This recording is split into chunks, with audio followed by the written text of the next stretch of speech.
Condenadas à mais absoluta invisibilidade, a realidade do descaso é o que marca uma história. É uma realidade muito difícil para a comunidade, para uma comunidade tão pequena como a da gente, e esse número grande de habitantes que tem aqui, né? É uma comunidade tão pequena, mas que existe 300 pessoas que passam por essa dificuldade financeira, a questão até de comida, de roupas, até de sair daqui para ir para a cidade.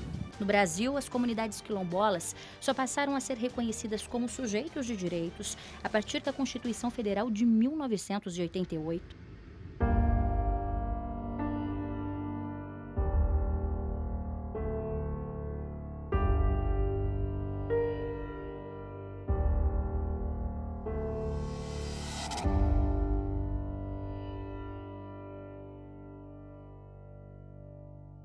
O artigo 68 diz que aos remanescentes das comunidades dos quilombos que estejam ocupando suas terras é reconhecida a propriedade definitiva, devendo o Estado emitir-lhes os títulos respectivos. Isso significa que, a partir da Constituição, as necessidades dessas comunidades também devem fazer parte das políticas públicas brasileiras.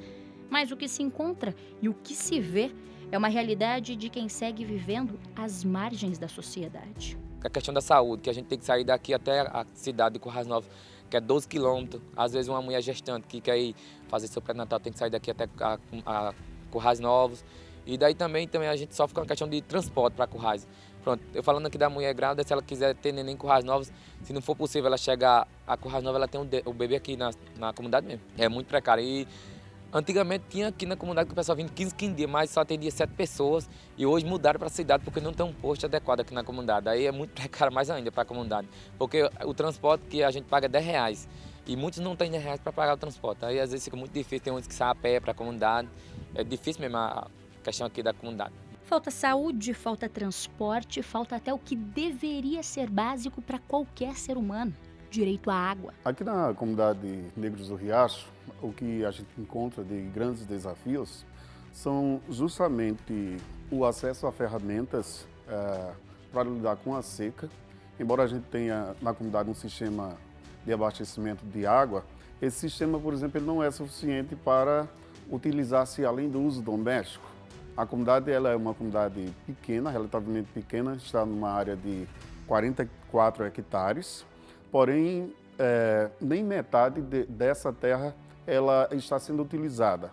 Por quê? Nós estamos no semiárido e não temos água para utilizar em outras atividades.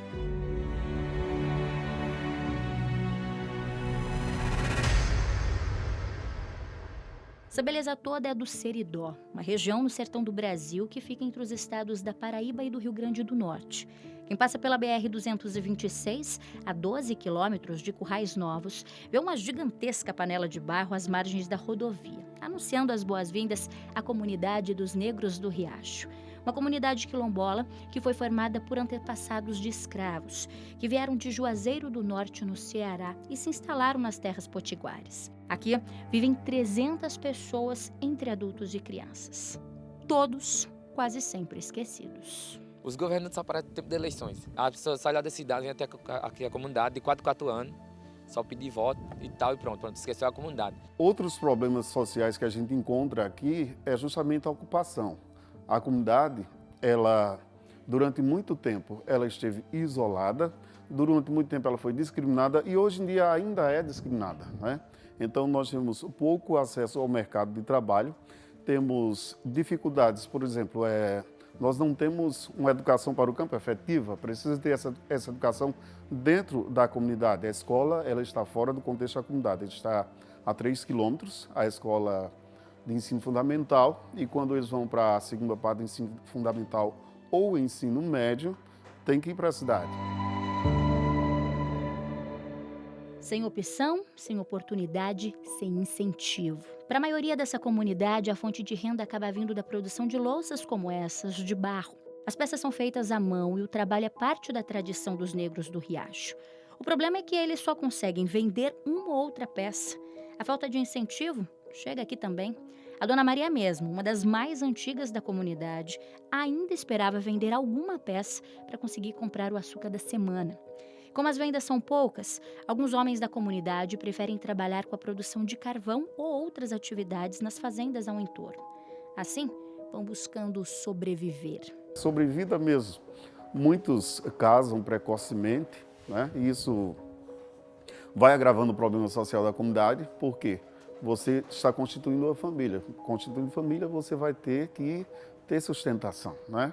E a sustentação hoje aqui, ela é insuficiente para que a comunidade tenha um bem-estar completo. Hoje o único apoio vem da igreja. No Rio Grande do Norte, a comunidade quilombola faz parte da diocese de Caicó. Diante de um cenário de graves e sérias questões sociais, o trabalho se torna ainda mais desafiador. O primeiro grande desafio a ser superado começa aqui dentro, que é o reconhecimento das próprias necessidades e a organização enquanto comunidade, para que aí sim unam forças para buscar melhorias que tragam qualidade de vida para as pessoas. Ou seja, o primeiro trabalho que precisa ser feito é o fortalecimento enquanto povo quilombola. A comunidade não gosta de imposições, não é? E muitos equipamentos do governo e religioso vieram para a comunidade com imposições. Vai ser assim, né? Embora nas ações haja um mobilizador, mas a comunidade tem que se sentir parte, e muitas vezes não se sente parte. A igreja que nós construímos aqui, o templo, por exemplo, ele foi construído em um ano, ele estava pronto, não caiado ainda, mas ele estava pronto para funcionar. Por quê? A comunidade se identificou com a capela, a comunidade já tinha uma identidade com o santo, São Sebastião, que é o padroeiro principal da capela, e a comunidade se mobilizou para doar os seus recursos, mesmo diante das dificuldades. Houve doação da comunidade, bem como buscar recursos fora. E aí nessa batalha social é preciso muita paciência e persistência. Quando eu cheguei na comunidade foi para ajudar na celebração, mas vendo os problemas sociais da comunidade, então passei a me envolver nesse contexto. A gente busca, então, levar as pessoas da comunidade a participar dos eventos fora dela, para assim conhecer um pouco do contexto de mundo, do que se fala acerca da igualdade racial, dos quilombos no Brasil e no Estado, para que dessa forma eles tenham equipamento social para transformar a comunidade dele. Foi nos governos anteriores que a gente conseguiu 34 casas, que a gente está sendo construída aqui na comunidade, umas casas muito bacanas, muito boas. A gente agradece bastante, mas a gente deveria ter mais, um olhar mais diferente aqui para a comunidade, ter mais coisa. Pronto, eu mesmo já estou com 26 anos, já fui presidente por dois mandatos. O meu sonho mesmo, da realidade aqui da comunidade, o meu sonho junto com as crianças era ter uma quadra poliesportiva. É tudo que eles me pedem, é tudo que eu quero correr atrás, que é para mostrar para a comunidade que a gente consegue. Mas, tipo assim, a gente corre atrás, mas o poder não nos ajuda e fica difícil para a gente mesmo. Dos 26 estados da federação, as comunidades quilombolas só não estão no Acre e em Roraima, além do Distrito Federal. Mas até hoje não existe uma certeza sobre o número dessas comunidades no Brasil. Estima-se que há pelo menos 3.000 em todo o território nacional. E uma coisa que me toca é que a gente tem comunidades quilombolas aqui na região e quase não se pronuncia, mas quando eu cheguei naquela comunidade quilombola, me chamou a atenção o grau de pobreza. E aí a igreja também tem que fazer uma autocrítica, porque demoramos tanto a chegar nesses lugares. E onde a invisibilidade persiste, o que resiste é um Estado omisso que nega os direitos do povo e não faz valer o seu papel. Resultado, os problemas se repetem. O município de Cacimbas, ele nos desassiste de todas as formas. Nós não temos uma educação aqui dentro da comunidade, temos um prédio abandonado dentro da comunidade, quando nós temos mais de 100 crianças em idade escolar estudando em outra comunidade, quando ficaria muito mais viável reabrir a escola daqui, colocando essas crianças aqui para que as mães fizessem um acompanhamento muito melhor da educação dos filhos. Seria bom para a família que estava perto, para a criança que ia ter um desenvolvimento escolar muito melhor. Isso facilitaria, mas infelizmente nós não temos condições de reabrir a escola, né? A comunidade não dispõe de recursos para isso, o município também não. O Estado, talvez a gente não sabe que nós estamos com o Estado, mas estamos sendo muito prejudicados com relação a isso. Do Rio Grande do Norte para Paraíba, o trajeto nos leva até o município de Cacimbas, onde fica outra comunidade quilombola, Axã.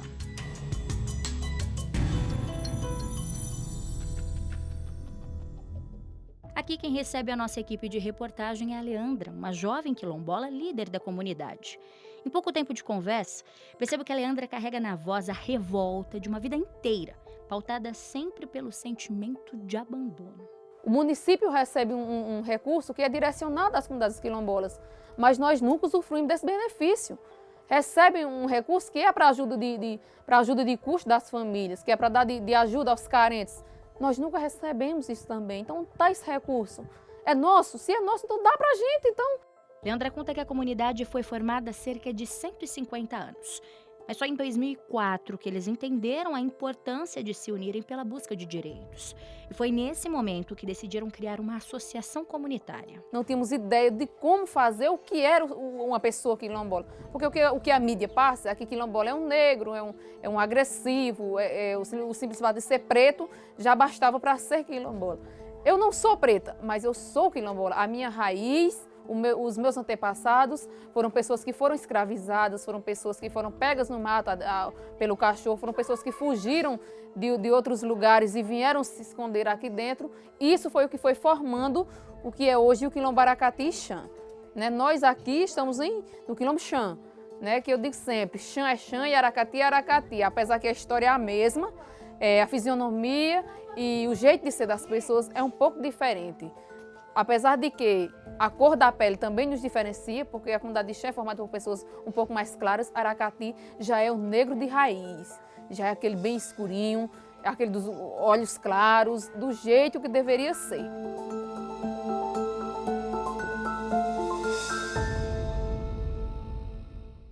Unimos todos em 2004 e formamos uma associação comunitária para beneficiar todas as famílias que residiam aqui. No início, nós só tínhamos 30 famílias.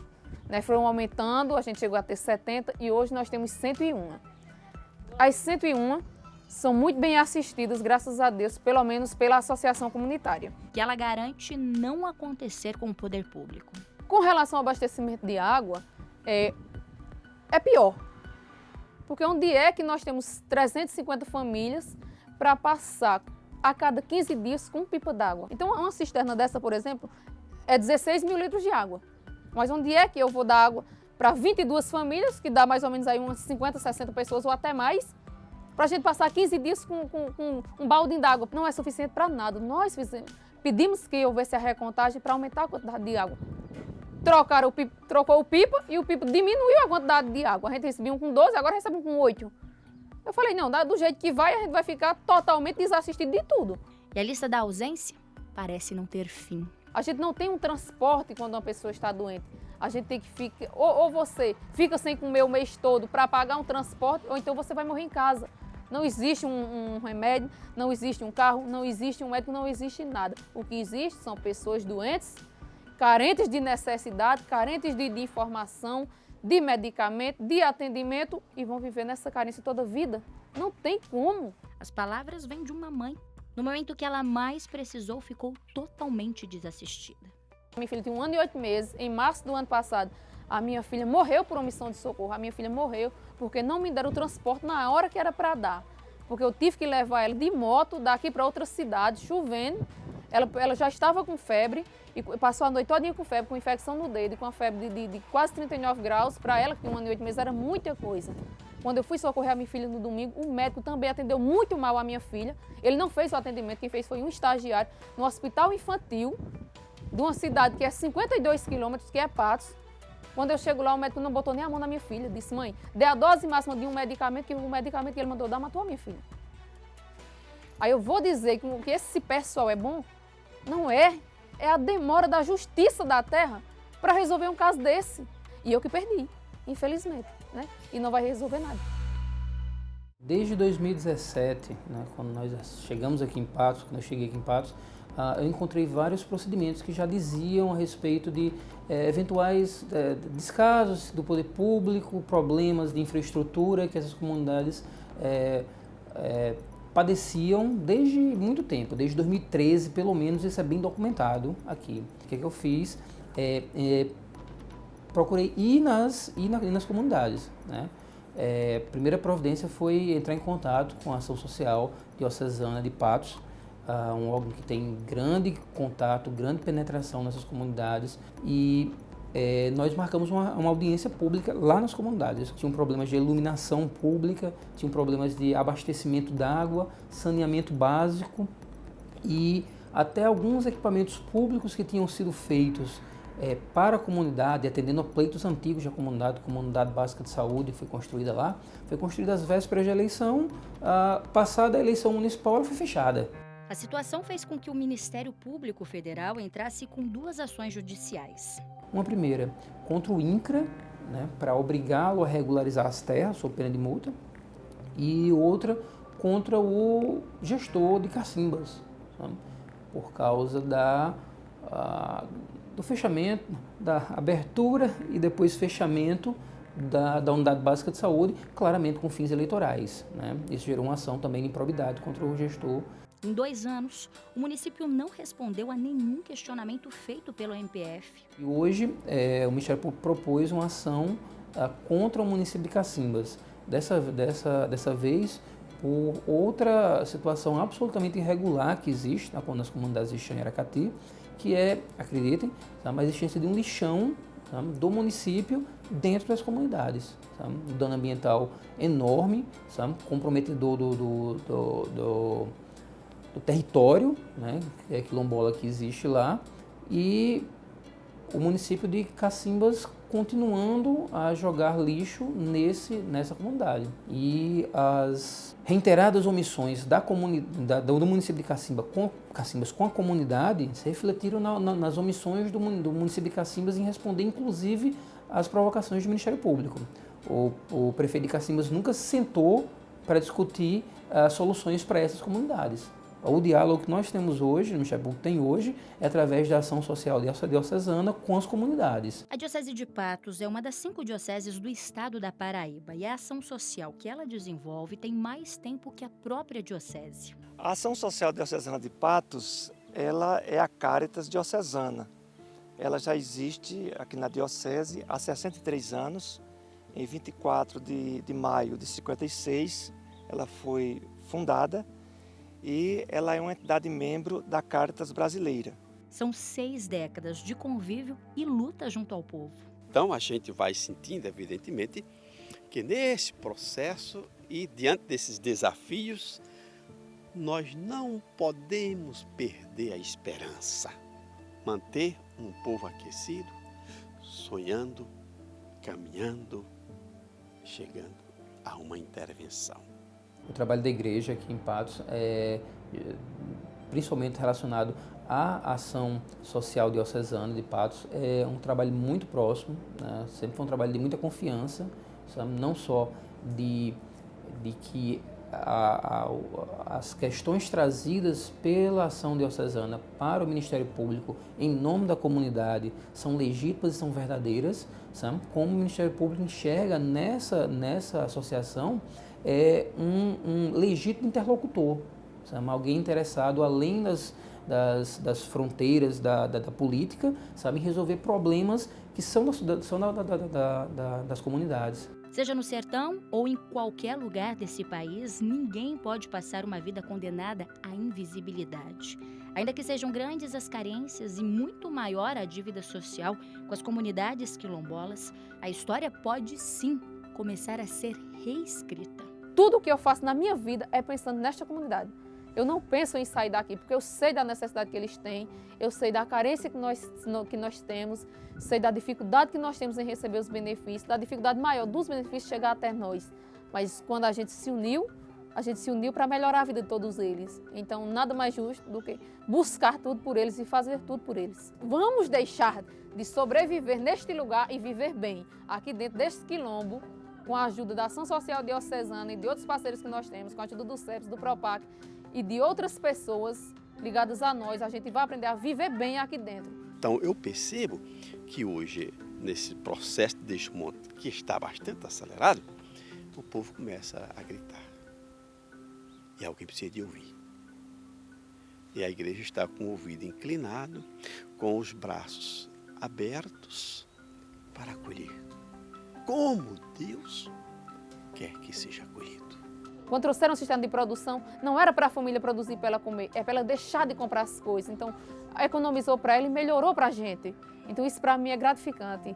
Viver aqui, cuidar dessas pessoas e viver por eles e para eles é bom demais.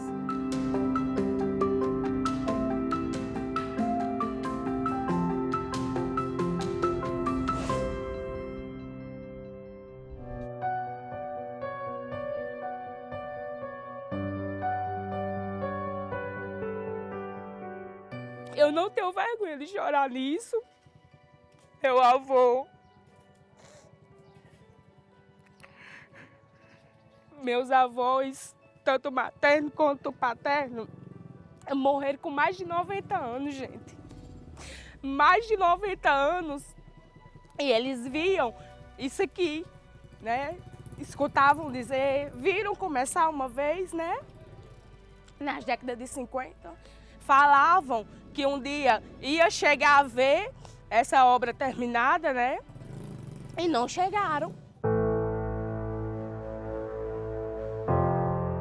O passado foi sendo transformado desde que o complexo Barragem de Oiticica começou a ser construído bem aqui no Seridó. Falar desse complexo Barragem de Oiticica é falar de um drama que tem em toda a nossa comunidade. Essa barragem começou em 2013, né? Nós não fomos avisados que ia começar a reiniciar essa obra de novo, que essa obra foi iniciada dentro da década de 50 e eles retomaram em 2013. Nós não fomos informados que essa obra ia recomeçar e fomos surpreendidos com máquinas e caminhões dentro da nossa comunidade, né? Onde não tem estrutura, não tinha fiscalização nem nada, e foi aí que nós tomamos uma decisão de paralisar a primeira vez essa obra, porque está gerando muito tumulto, muita gente doente com poeiras. E assim, foi muito complicado para nós que morávamos aqui na comunidade. Vieram procurar a igreja. Quem respondia pela igreja é Padre Ivanov. E uma frase bonita de Padre Ivanov para eles foi: a igreja não vai abandonar vocês. E aí Padre Ivanov pediu o CEAPAC, que é uma entidade das 3 dioceses do Rio Grande do Norte, Natal, Mossoró e Caicó, que pudesse acompanhar essa causa. E foi daí que chegou o nosso amigo Procópio, né, com a ajuda do CEAPAC da igreja, e se juntou-se a nós nessa luta.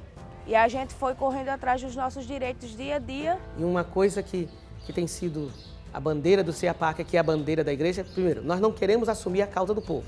A causa do povo é o povo que tem que assumir. Mas nós, como igreja, estamos juntos. E aquele povo também é a igreja. Né? Depois, segundo, que a obra física não pode ser mais importante do que a obra social. Então, por exemplo, o canal só pode ser fechado depois que todas as pessoas forem indenizadas e estiverem no seu lugar.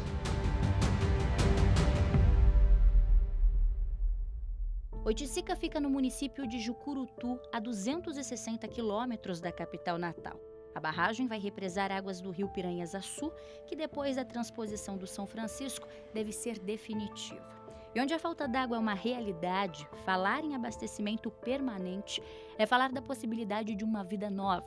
E a barragem de Oiticica é essa promessa de uma solução para a seca do Seridó Potiguar. Com capacidade para 560 milhões de metros cúbicos de água, a construção do complexo de barragem de Oiticica é a maior obra de infraestrutura hídrica do Rio Grande do Norte. A promessa é que seja o 3º maior reservatório de água de todo o estado e que abasteça pelo menos 800 mil pessoas em 43 municípios. Já foram gastos 350 milhões de reais, mas até agora o povo não teve acesso a essa água e as famílias que moram na região não tiveram os direitos garantidos. A visão é que o Estado brasileiro não é democrático. A obra começou aqui sem respeitar os direitos humanos, sem respeitar os povos e comunidades tradicionais que aqui estavam aqui, os povos originários, agricultores, agricultoras, mulheres, juventudes, né, ribeirinhos, que viviam aqui da agricultura, da pecuária, de atividades diversas da terra. Então o Estado chega com um planejamento mal elaborado, mal construído, sem conhecer a realidade da comunidade, inicia uma obra física com as máquinas, né, entendendo que o mais importante era a obra física, de respeitar toda uma vida, todo um pertencimento, todo um patrimônio histórico, toda uma cultura, toda uma vida que aqui estava. Né? E a partir daí, evidentemente, que não houve mais consenso. Né? O Estado teve que respeitar a historicidade desse povo. A gente foi preciso montar um barracão da resistência, na qual nós batizamos de barracão da resistência. Passamos 60 dias lá, era o dia e a noite, porque a gente ficava revezando, né? Pessoas que passavam um dia, outros iam, passavam a noite, e a gente ficou com o barracão armado lá, era café, era almoço, era janta, tudo lá no barracão, para reivindicar os nossos direitos. Trouxemos o governador da época, só faltou vir o presidente da República, porque desembargador, tudo que pudesse ser de órgão maiores, de institucional, que pudesse nos ajudar, a gente trouxe para aquela obra para mostrar a eles, para eles verem que aqui existiam vidas. Foram 5 tentativas até que o movimento dos atingidos e atingidas pela barragem de Oiticica conseguiu parar as obras. E foi só a partir dessa luta de resistência e de pertencimento que o Estado entrou com uma ação de reintegração de posse. Aí sim, houve um acordo extrajudicial entre o movimento e o Estado. E a partir daí, foi designado um juiz do Tribunal de Justiça do Rio Grande do Norte que começou a fazer umas sessões de mediações para que os diálogos e os entendimentos fossem construídos. Hoje o valor total da obra é de 550 milhões de reais. E logo no início da estrada, que dá acesso ao complexo, uma placa bem grande mostra que as obras foram retomadas em junho de 2013, mas que deveriam ter sido entregues há 2 anos. Repare só no detalhe, num valor bem abaixo dos atuais 550 milhões de reais. E como não terminou ainda, o novo prazo ficou para o final de 2019, que não deve ser cumprido. Então vamos entrar para outro ano. E até quando vai ser isso? Será que não vai ter um tempo para ela terminar, ser concluída por completo, na tua obra física como obra social? Né? Eu comecei nisso aqui, nessa luta aqui, em 2013. Eu era jovem, molecota, né? Hoje eu tenho 26 anos, já sou mãe, né? Tenho meu filho, então eu fico pensando nele também, né? O que vai ser de mim, o que vai ser dele, como é que vai ser lá.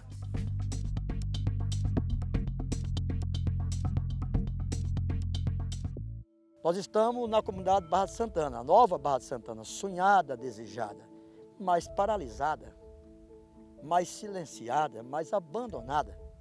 Há mais de um mês que essa obra está aqui parada, abandonada, né? Evidentemente fruto de um processo de construção equivocado, de uma empresa, de um consórcio que chega aqui e começa a obra, né, de forma muito equivocada, né, a própria terraplenagem mal feita, né, inclusive fora de padrões. Depois começa a ter um conjunto de vistas de construções, uma empresa que não tinha capacidade técnica nem financeira para tocar a obra, e foi tocando essa obra, a comunidade foi reagindo, né, foi denunciando. E o Ministério Público Federal, a pedido do movimento dos atingidos e atingidas pela barragem, fez uma perícia bem detalhada que apontou graves falhas estruturais na construção das casas. O Ministério Público entrou com ação civil pública federal, a juíza né, citou todos os órgãos envolvidos, né, isso já houve a primeira audiência, e a primeira audiência determinou que o Estado fizesse uma perícia em todas as casas. E o Ministério Público recebeu já o primeiro resultado dessa perícia, né, o primeiro relatório, né, e se identificou que precisa de mais de R$500 milhão, R$600 mil, para resolver, né, todos esses equipes de construção. Acontece que afastou a empresa já faz mais de um mês, não se chega a um acordo, há uma disputa jurídica de entendimento. A própria PGE, Procuradoria Geral do Estado, até agora não se posicionou. Né? Foi feita uma reavaliação desse processo, a PGE não conseguiu se reposicionar ainda. Enquanto não se reposiciona, a obra física avança, continua e a comunidade entra em pânico. O tema da transposição do Rio São Francisco, que na verdade não é transposição do São Francisco, é interligação de bacias, é um projeto do Segundo Império. Por que uma coisa dessa, tão vital, que é água, para o Nordeste, a coisa é tão morosa? É porque, de fato, o Estado não tem recursos? Ou falta visão política? Falta uma visão nacional? Se governa apenas para uma parte do país, né?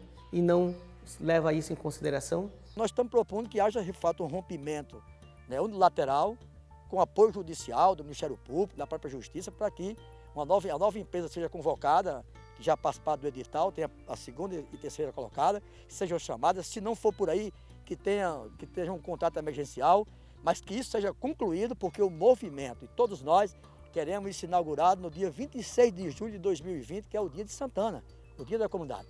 Não dá mais para esperar. O tempo já passou demais.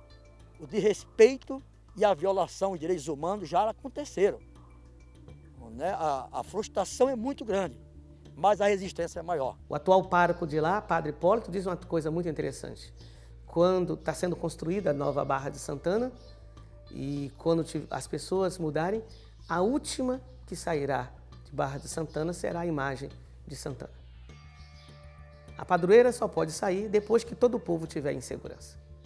Eu acho que é um gesto simbólico da presença da igreja. A igreja só se retira dali e nós não entramos ali de intrometidos, não chegamos ali de intrometidos, chegamos porque o povo viu que poderia contar com o apoio da igreja. Não é fácil. Nós que moramos aqui não é fácil, é muito complicado. A gente vai lutando com dentes e unhas. A justiça de hoje é muito incompetente com a gente. E a luta é muito grande. E até hoje, eu acho que no dia que nós sair, vai ser uma história muito grande dessa Barra de Oiticica. História. É assim que vai acontecendo, conforme o povo vai se mobilizando e organizando. É assim que descobrem a força que tem para transformar histórias. Lá no lixão é totalmente, como se pode dizer, desumano, porque o mau cheiro, a gente não tinha fardamento e trabalhava do jeito que queria. Porque são pessoas em situação de vulnerabilidade social, são pessoas muitas vezes excluídas, né, dos setores, dos espaços da sociedade, por não ter escolaridade, por serem pessoas que residem nos bairros mais distantes, naquelas localidades mais esquecidas pela gestão pública. Todo mundo sabe a importância da coleta seletiva, né? Pelo menos deveria saber. É que a coleta seletiva, além de proteger o meio ambiente, ela também é fundamental para a melhoria das condições de vida. Eu estou falando dos catadores de materiais recicláveis. É uma realidade totalmente diferente, porque a gente é bem visto, é bem tratado. Só em você chegar na rua e receber uma coleta do pessoal que espera, tem gente que faz café da manhã, chama para almoçar, é totalmente diferente a realidade. A Caritas, ao iniciar o trabalho junto aos catadores, foi aproximadamente em 2009, 2010, começamos a identificar essas pessoas trabalhando nos lixões de Caicó, Parelhas, algumas cidades maiores aqui da região. E na maioria desses trabalhadores, eles residiam nos lixões aqui da cidade e alguns residiam em bairros de periferia, não é? Então, algumas pessoas até se transferem de outras cidades aqui próximas, a Caicó, por ser uma cidade polo aqui da região, em busca desse trabalho, em busca de renda no lixão. A associação é um grupo de pessoas que vieram do lixão. Aí do lixão a gente se reuniu em grupos junto com a Caritas, aí foi formada a Associação de Catadores. E a realidade dessa população não é nada fácil. É desumano, porque assim, vem tudo misturado, né? Aquele lixo de hospital, o lixo do comércio, vem tudo junto e sem falar que os animais, que tem animais, é muito desumano. Eu mesmo não tenho vontade de voltar para lá, não. Mas aí o trabalho da Caritas é justamente incentivá-los a buscar melhorias, a sair do lixão, né?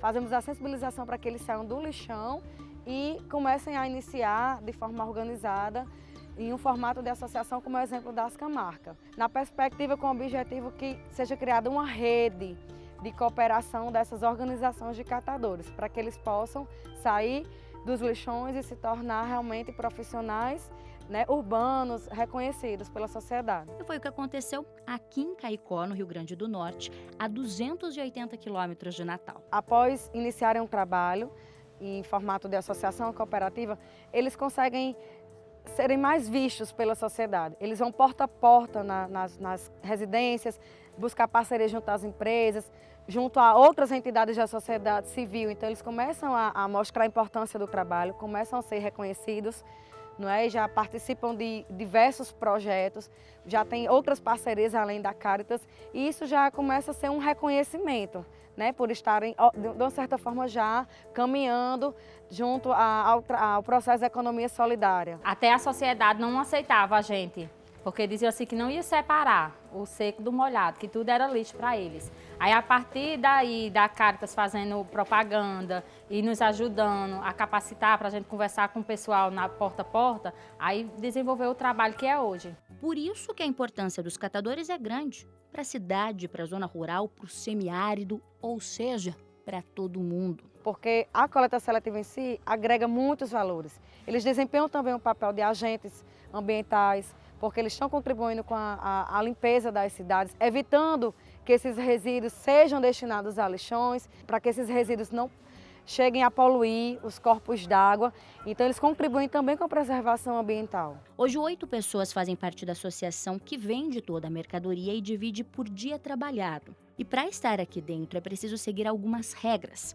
Tem que usar o uniforme, tem horário de entrada e saída e, claro, tem que respeitar o colega de trabalho. A Ascamarca hoje funciona em Caicó, né, através de uma parceria com a Caritas. A Caritas auxilia na gestão, né, financeira, na capacitação, em alguns momentos na mediação de conflitos, mas eles possuem também uma grande parceria com o município de Caicó, né, para manutenção da coleta seletiva, e eles fazem hoje a coleta seletiva na modalidade porta a porta. Assim, a Catarina e tantos outros catadores entenderam que é possível protagonizarem a sua própria história, escrevendo um enredo diferente e com dignidade.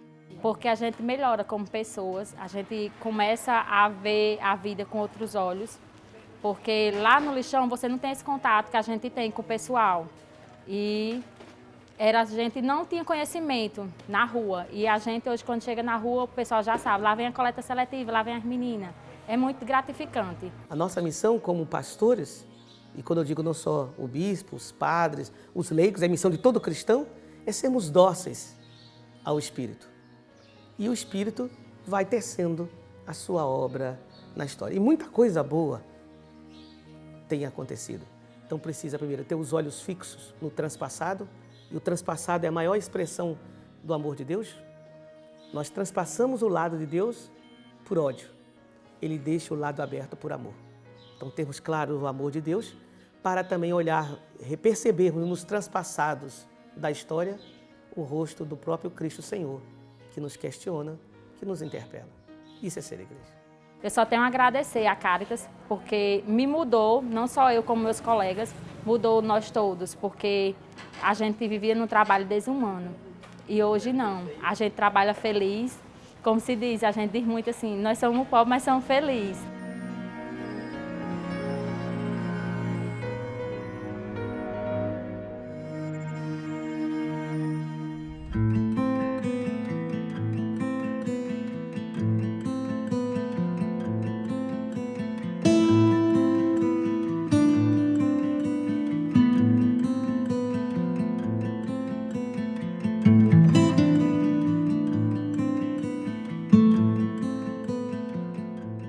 Faz 10 anos que a Genilda trabalha nessa escola rural que fica em Várzea, na Paraíba.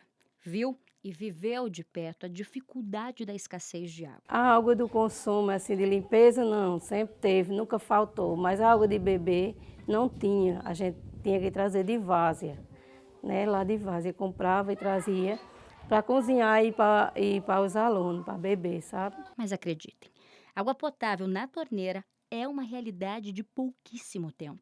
Só que depois, né, que veio aqui um pessoal do Propag, né, e trouxe uma cisterna da Diocese de Patos, foi trazido por Lielma e Júnior.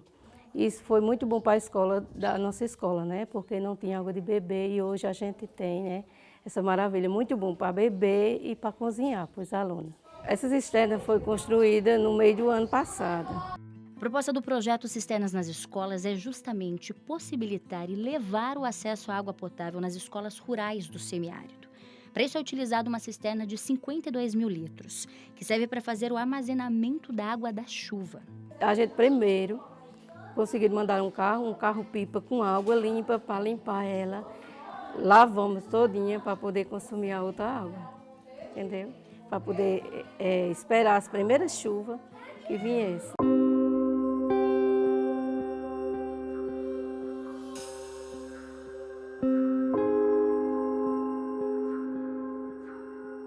É muito bom, porque sem água a gente não somos nada, né? Água é vida. As cisternas nas escolas, elas representam mais do que o acesso à água no ambiente escolar. Elas significam também a possibilidade de uma criança poder estudar onde ela vive. E mais do que isso, de ter uma educação que eles chamam aqui de contextualizada, onde eles buscam desconstruir aquela imagem negativa de que só existe seca e miséria e buscam construir e valorizar o que existe de bom na região, mostrando para o povo que não é preciso deixar as raízes, é possível buscar novas oportunidades aqui no semiárido brasileiro. A gente sempre mostra assim, a importância de se viver no campo e preservar essa cultura, porque se o homem do campo sair do campo, o que será de nós da cidade, né? Então, muitos pais deles, eles cultivam plantas, legumes, verduras que eles vendem na feira. Né? Eles criam animais também, que eles também vendem. Eles vendem o leite, alguns fazem queijo, manteiga, vendem esses produtos.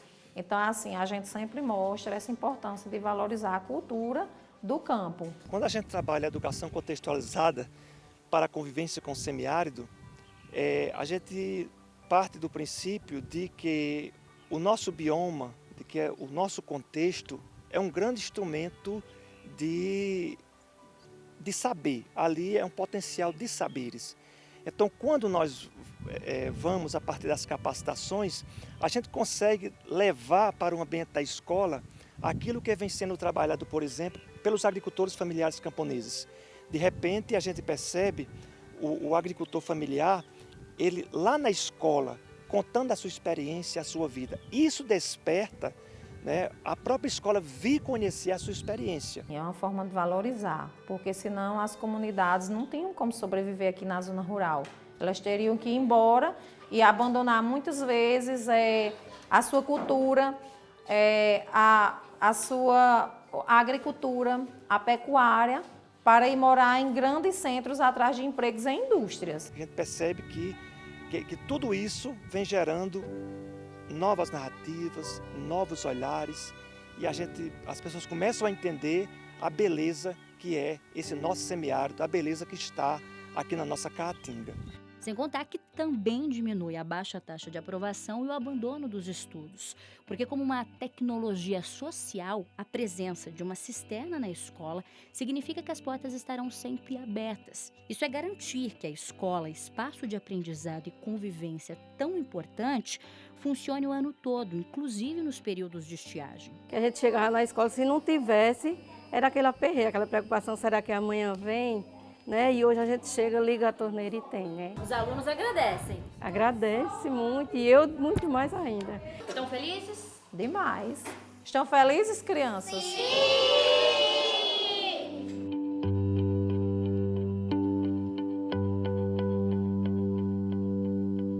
Felizes também estão os pais das crianças.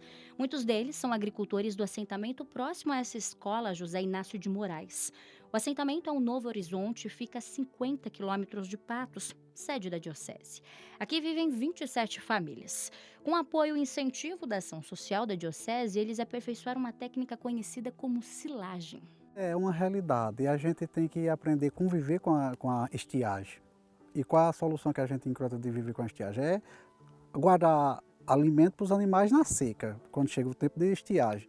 E a gente juntamos esse grupo, chama o coletivo, com 10 pessoas, com 10 agricultores, para começar esse projeto na silagem, que é você guardar a ração para no tempo da estiagem, que é novembro, dezembro, até chegar o inverno. Aí nós já fizemos essa silagem com em torno de 16 mil quilos.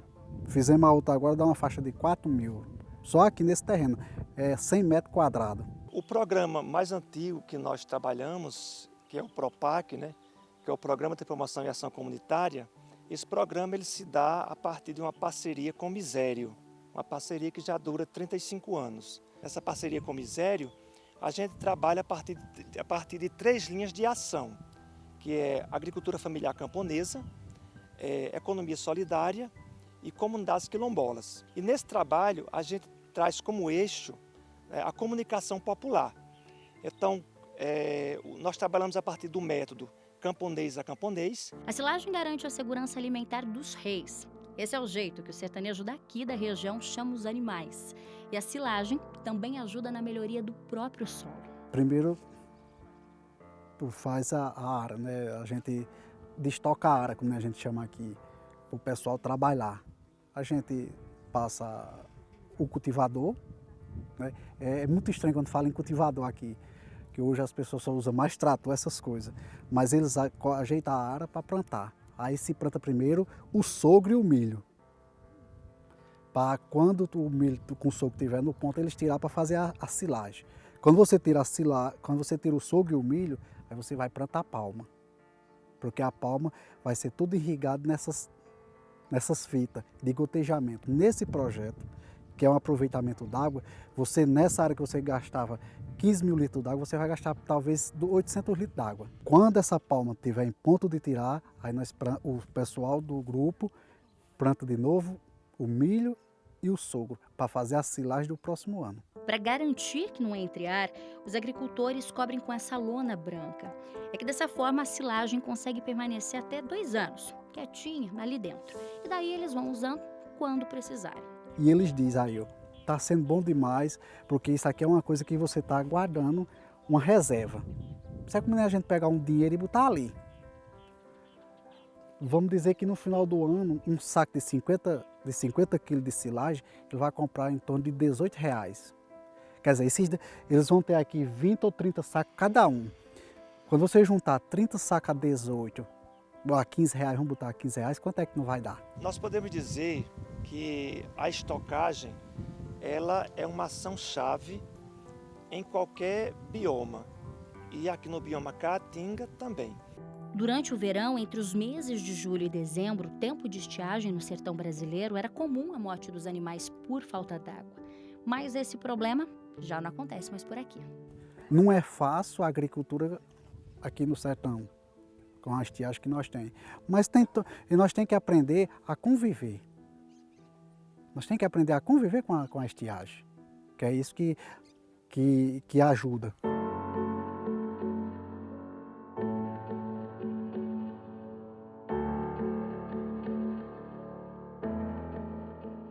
A Jéssica tem apenas 17 anos. Como uma mulher jovem, filha de agricultores e moradora desse semiárido, passou a ter um novo olhar sobre o chão do sertão brasileiro. Essa questão do convívio com o semiárido, ela ganha um novo viés nesse modelo da agricultura familiar, porque muita gente eles falam em combater a seca, mas aqui a gente aprende a conviver com a seca, né? Não a permear, a cortar as relações, mas sim a contornar. E aprender a conviver com o semiárido. Práticas que são inovadoras para a convivência com o semiárido. Uma dessas práticas é a casa de sementes. É um lugar onde eles estocam sementes, né, feijão, milho, e aí eles podem usar essas sementes para plantar, para o plantio. Né? Na época das chuvas eles podem utilizar e isso ajuda bastante porque eles têm uma segurança, né, de ter aquela semente para plantar.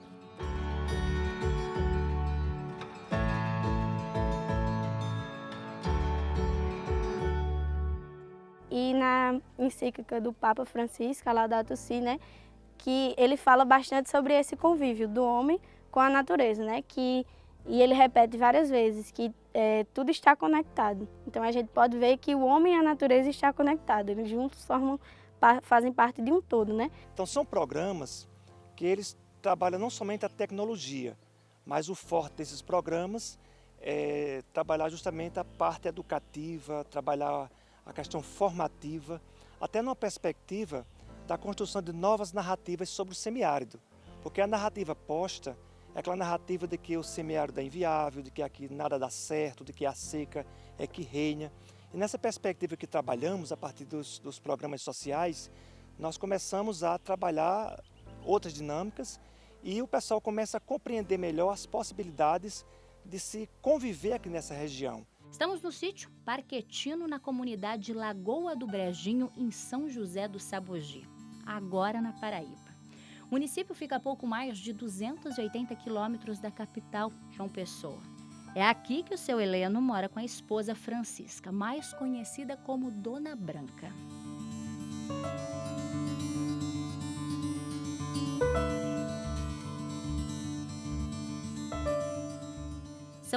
61 anos de experiência com a terra. Essa terra onde o seu Heleno nasceu e foi criado. Nela ele cuida de cada gota d'água e mostra como a natureza dá sinais de qual caminho seguir por aqui. E assim, na região Seridó, é uma região que passa por um processo de desertificação, né? Porque aqui houve uma cultura muito extensa do algodão há décadas passadas, e isso contribuiu muito para esse avanço da desertificação, a diminuição de chuvas e a mal distribuição também. Quando chove, muitas vezes chove num período muito curto que não dá para ver colheita. E essa história não é de hoje não, começa lá no passado. A desertificação a gente caracteriza assim, porque houve grandes desmatamentos e também queimadas e grande uso de agrotóxicos. Então, assim, a vegetação foi ficando de maneira muito rara, né? Porque foi desmatado e isso contribuiu muito para esse avanço, né? A gente vê, os ventos já são diferentes. Na época você vê que aqui, período do dia, é quente e à noite a temperatura cai bastante, né? Foi aí que seu Heleno, por conta própria, passou a dar um novo rumo a essa história. E começou a pensar em criar novas formas de armazenar o que mais faltava, a água. A primeira cisterna do sítio que permitiu estocar água potável foi o seu Heleno quem construiu. Então eu comecei a fazer a captação de água de chuva através de tanque de pedra, cisterna e a recuperação do solo, né? Porque a gente faz uma rotação de cultura. Um ano planta numa área, a outro ano já deixa aquela área para descansar um pouco, fazendo cobertura morta. E também aqui o que eu fiz bastante foi esbarramento de pedra, né, para conter a erosão deixada pelo ciclo do algodão no passado. Mas o seu Heleno ele tem algo interessante. Ele percebe que não basta apenas você construir as tecnologias, mas você pode utilizar o próprio solo para esse armazenamento. Daí onde ele trabalha os cordões de pedra, onde ele aproveita, por exemplo, as pedras para fazer o tanque de pedra, ele faz os renques com vegetação. E aqui a gente também tem um sistema de não queimar, não corta o que não é necessário, né?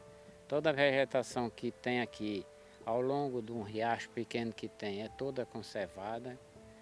E a gente tem todo esse cuidado, tanto com a mata como com os animais, para não matar nenhum tipo de seres vivos aqui dentro. O que me motiva muito é assim, porque eu costumo dizer que aqui o que tem de grande é somente o esforço e a vontade de permanecer na terra. Como eu tenho essa vontade de permanecer aqui, então eu procuro fazer de uma maneira que seja saudável, tanto para mim como para o meu ambiente. Tanto é que quando o pessoal da Ação Social da Diocese de Patos chegou aqui, o que eles fizeram foi apoiar e ajudar no aperfeiçoamento das tecnologias. Aqui a partir do programa 1 milhão de cisternas foi quando eu adquiri uma cisterna da água de beber e o P1+2, que é a cisterna de produção. Aí teve um acompanhamento e uma parceria para um filtro biológico, que é do reuso das águas cinza, que foi uma parceria família e Propac, né, da Ação Social Diocesana. Então a gente tem assim uma harmonia muito boa entre a ação social e a convivência da gente aqui, né? O agricultor, como seu Heleno, ele se torna, né, uma figura importantíssima, ele se torna um guardião da sociobiodiversidade. Então, a contribuição que ele está dando não é apenas para o solo, para o ambiente deste espaço, mas a gente compreende que a contribuição dele vai para além. E a missão da igreja nisso tudo? Seguir adiante com os desafios. De ser a igreja que tanto pede o Papa Francisco, a igreja que não se acomoda à sua realidade, mas sim a igreja que se arrisca e sai ao encontro do povo e das suas necessidades, seja ela qual for e onde for. Não pode faltar a voz da igreja nesse contexto. Não pode faltar o compromisso dos pastores da igreja nesse contexto. Faltando isso, faltaria para o nosso povo aquela presença que tornaria o povo como ovelhas sem pastor, como disse Jesus uma vez.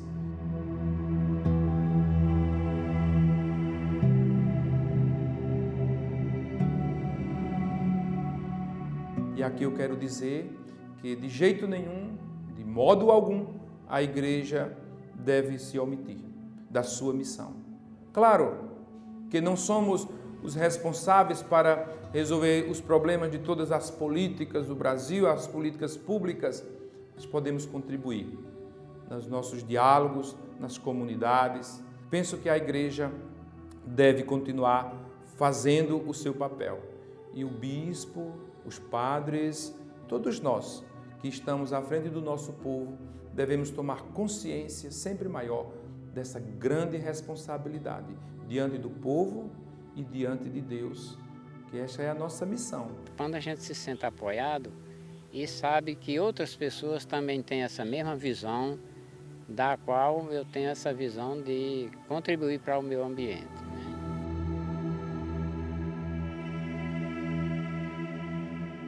E a missão do seu Helena é essa. Com esse olhar de cuidado e de respeito com a natureza que esse agricultor prova que é possível conviver com o semiárido.